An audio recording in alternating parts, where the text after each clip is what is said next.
안녕하세요. 자유교회 이진우 목사가 보내드리는 아침 묵상입니다. 오늘도 예수 그리스도의 향기를 내는 복된 하루가 되시길 바랍니다. 6월 26일 수요일 아침 묵상입니다. 오늘은 바다가 뛰노는 것이 곧 그친지라 라는 제목으로 요나서 1장 13절로 16절의 말씀 묵상합니다. 그러나 그 사람들이 힘써 노를 저어 배를 육지로 돌리고자 하다가 바다가 그들을 향하여 점점 더 흉용함으로 능히 못한지라. 우리가 여호와께 부르짖어 이르되 여호와여 구하고 구하오니 이 사람의 생명 때문에 우리를 멸망시키지 마옵소서. 무죄한 피를 우리에게 돌리지 마옵소서.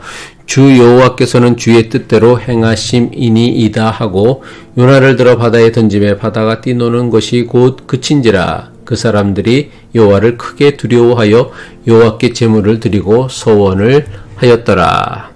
당장이라도 배를 침몰시킬 것만 같은 폭풍이 자기 때문이라는 것을 깨달은 요나는 뱃사람들에게 자기를 들어 바다에 던지라고 합니다. 자기를 들어 바다에 던지면 성난 바다가 비로소 잔잔해질 것이라 말합니다. 요나는 자기의 희생만이 폭풍우로 침몰해가는 배를 구할 수 있으며 배에 탄 사람들을 살릴 수 있다는 것을 깨달은 것입니다. 이것은 매우 중요한 도전을 주는 말씀입니다. 희생이 없이는 책임을 지거나 이웃을 사랑하는 것은 불가능하다는 것을 알아야 합니다. 한마디로 모든 사랑은 대속적 희생을 통해 이루어진다고 할 수 있습니다. 예수님은 공생의 사역 동안 자신의 사명에 대해 이렇게 말씀하셨습니다. 마가복음 10장 45절이죠. 인자가 온 것은 섬김을 받으려 함이 아니라 도리어 섬기려 하고 자기 목숨을 많은 사람의 대속물로 주려 함이니라. 이처럼 기독교 신앙이 가르치는 사랑의 본질은 대속의 사랑입니다. 대속의 사랑은 곧 누군가를 대신하여 내가 치르는 희생을 뜻하는 말입니다. 이것은 예수님처럼 누구를 대신하여 목숨을 바치는 것만을 의미하는 것이 아닙니다. 어떤 식으로든 다른 사람을 위해 자신을 먼저 희생하거나 손해를 감당하거나 낮아지거나 작아지면 그것이 곧 예수님께서 가르쳐 주신 대속의 사랑입니다. 자신에게 이 모든 폭풍의 책임이 있으니 자신을 들어 바다에 던지면 이 모든 폭풍이 잔잔해질 것이라는 요나의 말을 들은 뱃사람들이 어떻게 행동했습니까? 자신을 들어 바다에 던지라는 말을 마치 기다렸다는 듯이 요나를 들어 바다에 던졌습니까? 아니요. 뱃사람들은 그렇게 하지 않았습니다.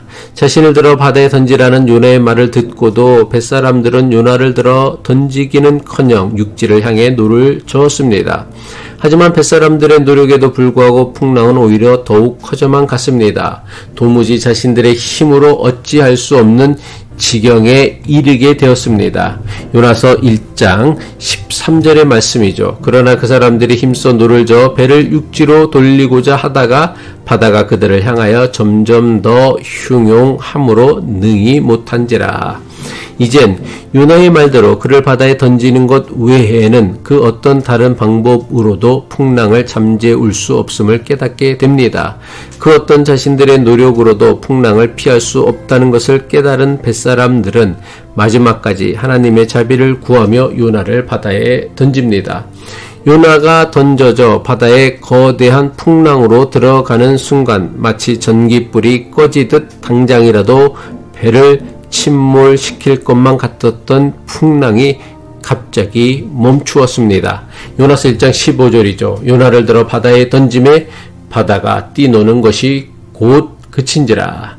요나를 바다에 던지자마자 당장이라도 배를 침몰시킬 것만 같았던 풍랑이 완전히 잔잔해졌습니다.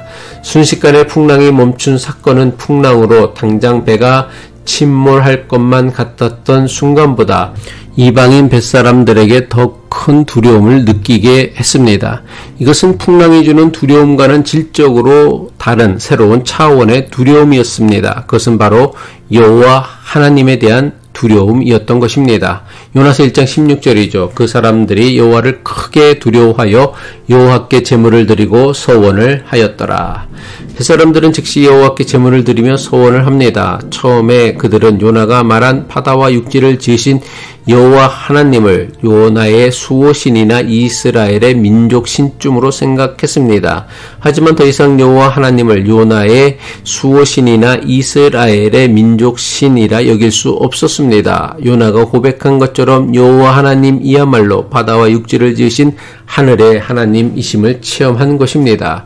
요나의 희생으로 자신들의 목숨을 구한 지금은 하나님이 얼마나 크신 분이심을 벳사람들이 깨달은 것입니다.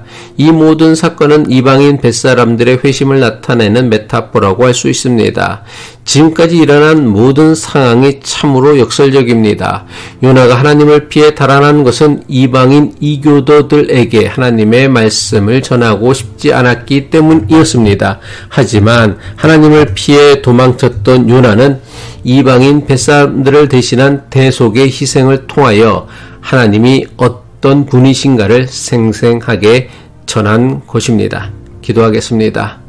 만물의 창조주 되시는 하나님 아버지, 하나님께서는 모든 나라, 모든 민족, 모든 사람의 아버지 되시는 하나님이심을 깨닫게 하옵소서. 나만, 내 가족만, 내 교회만, 내 민족만, 내 나라만 하나님께 속하였다는 편견과 우애를 극복하게 하옵소서. 만유의 구주 되신 하나님의 마음과 눈으로 이웃과 세상을 바라볼 줄 아는 믿음의 사람 되게 하옵소서. 예수 그리스도의 이름으로 기도합니다.